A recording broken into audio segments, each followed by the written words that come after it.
Sometimes you get hit by a vision, a dream, vivid yet untouchable like a flame. Scovillain to rank 1 before anyone else, but I wasn't home to make it true. So I gave my partner in crime the impossible task, to which he replied, "Say less." I dived straight into the builder. Ideas were flowing like a wildfire, but nothing felt extraordinaire. The clock was ticking until it happened. An epiphany. Ladies and gentlemen, you're about to witness the spiciest abomination of the tier, Scovillain Stall. We'll explain the secrets of the team in a matter of minutes. Before diving into the games. Welcome to the Whizzing Lounge. Scovillain Stall. How do you even come up with that? Look at this. We were discussing it as soon as the ability got leaked. Most people were clowning on it. Hoenn Special. Who would waste a mega slot for maybe a couple of burn? Us, absolutely. With the overwhelming physical monsters of the tier, guaranteed burns are such an asset. Our Champions video aged like fine wine. We anticipated the possibility there too. But how do you make it work? Let's call it the Scovillain Framework. We need to focus on 3 main aspects. Dominion over the hazards. We need to keep the field clean and spam our own. Longevity, which support to stay afloat. And the plan B, a way to deal with the unexpected. But why did I select these members in particular? Let's start with the star of the show. These are Scovillain's moves. The fire move is mandatory, and Protect will let you Mega Evolve safely. And you have synergy with Leech Seed. Fire Spin is a great option too, dealing damage and forcing the opponent to attack you. But what about fire types or Dive Claw Sneasler? Yes, Gliscor comes to the rescue with rocks and a ground type. And now you're thinking, Gliscor lost Toxapex. Isn't Garchomp just better? But Gliscor offers something unique. A fighting resist, a ground immunity, but Corviknight in its job. And most importantly, Toxic Spikes. We are going full evil here. Speaking of Corviknight, this is the best hazard control in the tier. The reason it works so well is because PPs are nerfed in this tier, making pressure finally worthy of legendary stages. Consuming citrus will both give you HPs and stop Poltergeist from Hagislash, especially useful if we need to PP stall it. And the cherry on top, Iron Defense plus Body Press, transforming it in a win condition for the late games. But what about Poltergeist from Ceruledge? Toxapex is here to save the day, itemless. This is also the answer to Volcarona and Primarina thanks to Poison Jab. Toxic is pivotal against flying threats, like Rotom or Hydreigon. But as the last option, you have to pick your poison. It's either AIDS or Infestation, and I won't lie to you, the latter helped me splendidly, controlling the momentum of my opponent while dealing damage. But no AIDS means they can boost their attack. And this is where Umbreon comes in, one of our MVP, for 3 important reasons. Foul Play, boosted by Black Glasses, is a devastating hit, especially against setup sweepers. You'll see soon why the 20% boost made all the difference. Wish is part of our healthcare plan for Scovillain and the gang, one of the main reasons for this pick. Plus, a much needed Dark and Ghost resist. Inner Focus is here because fuck flinching. Looking at you, Ironhead. But what if everything we listed fails and the threat becomes unstoppable? Ditto. If you want to stall without it, you are taking a massive risk. They say the more unstable the metagame, the more Ditto sees usage. And without it, the whole team collapses. But this is also a strong weapon against Fat, infinite PPs and pivoting. But enough with the theory. The night is young and our army is ready to conquer the top.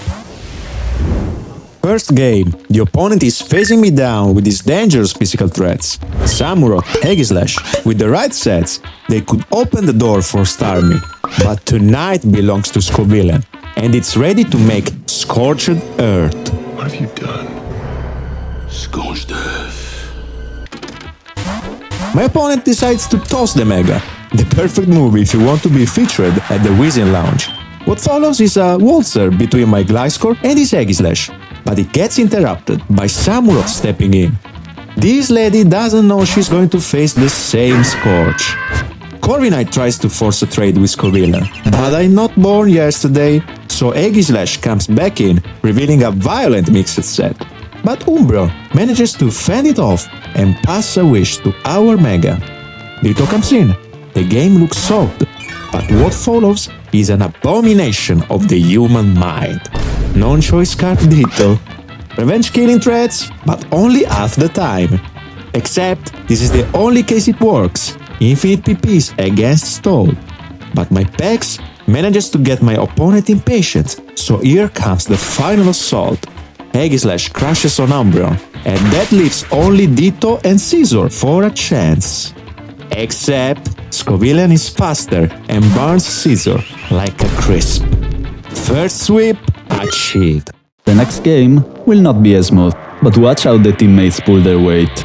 5 physical threats. Scovillain is a no-brainer, right? Glimora will take advantage of that lead with its rocks and stabs, and Cerulege ignores any burn. But if you look at this preview, you'll notice how Gliscor makes perfect sense. It stuns rocks against a team so vulnerable to it. Plus, we can scare out Cerulege. Except, it stays into dance. I click a Q to deal with it. Will Pex save us? This is the moment he decided to make it itemless. But Ditto is here to save the day, carrying this game on its back. Dealing with all the meta threats without it? Impossible. Toxic spikes up, and the poison type? Gone. We're on a timer, ladies and gentlemen. Dragonite gets smoked by Umbreon, and after dealing with Scizor, Scovillain gets to Mega Ball. But the real fire comes in, and with that, Gliscor burns. Ditto is here, but with Corvi so low, I'm going to lose to that Mega Lopunny. You must find the opening to roost. And this is where Scovillain kicks in. Finally, the path to victory is clear, and Corvi takes the win. But what if we face a threat that couldn't be stopped at all? Damn, you're facing Conquest here. I am so lonely. But what is our rock resist? Hard Ditto on Stone Edge? Hopes and dreams. If I burn it with Scovillain, a Terrain can Healing Wish, Pex can Toxicate. Except it gets fried if it's Soft Sand, and if I try the Ditto route, it might hold a Focus Sash and squash me. Therefore, here's the plan. Chip it down to break a potential Sash, bet on Corvi to PP stall the Stone Edges, and pray. somehow he's already tilting. I see a Wincond. He's getting aggressive, look. Hard as D.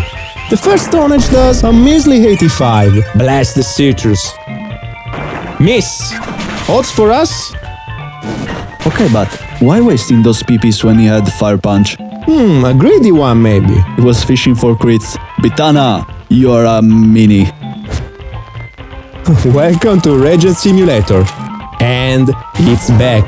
It only takes one Stone Edge on Gliscor. Then it is death by Earthquake plus Fire Punch. It only takes one bullet. You ain't got the nerve. Try me. Nah, next. Now I want you to imagine the worst Pokémon you could possibly face while using Scovillain. Exactly, the Wall Breaker you cannot burn. But the worst part, it is paired with Glimora. Scovillain will not save us here. But we have another win condition. Can you guess it? So, here's the mission. Remove a Terrain, by any means necessary. Survive Charizard and take it down. Iron Death Corviknight for the win. The first turns felt like a bloodbath. Look at this power gem. I'm going speed death on Gliscor after this. 9 turns, 0 progress, and we're almost down a Mega. This Atta is going to stick with us for the whole game. Unbelievable. Don't focus on the crit though. Why risking Atterin on an Overhit or Leaf Storm? Besides, going red from Flamethrower means he can no longer recover. It's the Scovillain aura effect. Zard comes in, avenging her colleague. But now I get my opportunity to set up rocks. Session multiscale. Afuera! The dragon dances, but Ditto is here for retribution. Now the opponent is in trouble. Rocks up, a full Corvi ready to check Gambit. So my opponent decides to lock in with a Predict. A battle of hazards rages on, but these foul plays, they eat like a truck.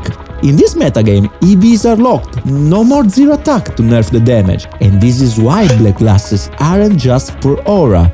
Zard comes back for revenge, but finally Pex manages to toxicate before going down like a stall hero. Odds, ladies and gentlemen. I'm finally ready to stall it down, but disaster strikes. Roost is revealed. If he manages to stay alive long enough, I will lose. Gambit comes in, ready to force my Umbreon out. But here I decide that we need to end the game. Hard foul play, catching a Charizard double on a Corvi switch. The rest is history. Mission complete! That Charizard nearly broke me. My mind was screaming, let's call it a day. But this is the Weezing Lounge. It's either the best or nothing. Some people stole my team already. I really have no choice. We are reaching the first spot on the ladder tonight. But this is where I'm going to face the biggest opponent yet. Scovillain versus Scovillain. But I want you to focus on the Sneasler. My best way of dealing with it is Gliscor. But if I only dare to attack it, Scovillain will burn it. Talk about karma. And this is exactly what happens. Wait a second, is this really the legendary Pressure White Herb Sneasler? Yes, Gliscor sadly falls to Sneasler, but Ditto comes for revenge. Therefore, Scovillain is down. Ditto is now burned, and Gliscor is down. That Sneasler is going to be a problem if we don't act quickly, and if that Palafin has stones for Toxapex, trading Scovillain might be the last thing we do. This is the turn that decides everything. Hatte is in, but I catch the Sneasler double by going with our Scovillain, and this is the end of the rascal. Now it's all about Toxapex. We need to spend our Toxics wisely to deal with Volcarona, but there is a big problem. Pressure. Corvi can come in for free on Toxapex, adding our PPs, but after many turns of struggle, I finally catch it. Is this the end? No, Hatterin can still Healing Wish, and right after, Palafin goes down. With its last strength, it clicks the move and Volcarona is back in. It looks like we have the advantage, but pressure is one hell of a drug. We only have 4 bullets left. 3, 2... Is this really how it's going to end? The stall stalled by Corviknight? Umbreon is in. I click a desperate foul play on the Volcarona. Yeah, the damage is just insane. Even with burned damage, Volcarona can't recover enough. Therefore, Ditto ends the game. Like a wildfire. Now imagine this, your journey is almost over. You place your feet on the staircase, one step after another, leaving behind the Conquered Elite Four. But the final challenge is right in front of you. One last game to win it all. And the lounge is ready. This is the most original team of the entire video, but this is the top of the ladder. The game starts and I immediately get a para. But playing around Mega Meganium is even worse. Ignore what some people say. This thing is totally busted. Aegislash comes in and starts dancing in front of Toxapex. And this is where memories of a past challenge came into mind. But everything we experienced it together forged the team we are now, all leading to this single moment. But Aegislash is just getting started. It dances again and again, sadly to our friend's demise. Ditto comes for revenge, but Snorlax is sent on the Shadow Sneak. This big guy will torment us for ages. And yes, it is a rest set. The game goes on for millennia, but every single turn against Meganium feels like walking on a bridge on lava. Until the choke, the human error that built the foundations of our YouTube channel. And it's here to crown us victors. But this isn't over, Meganium is still alive, and Snorlax is sent to death. Yes, there is a 5% Reuniclus, and it tossed an entire Snorlax out of the window. Beautiful. But now, Corvi can come in for free on the Solar Beam and Defog. Therefore, Scovillain comes in before he can get the chance. Ladies and gentlemen, this is the final battle for the first spot. It's all about this Hazard war, and this is the moment that changes everything. I finally get my rocks up again, and turn 97, Ditto comes in. U-turn allowing Scovillain to enter the field, one last time, and like dominoes, all the opponent's pieces fall down, one after another. Mega Scovillain, standing proud as the king of the ladder. The vision fulfilled. What was the hardest game in your opinion? You can leave a comment, especially if you want more content like this. But if you want to see more games now, you must check out these videos.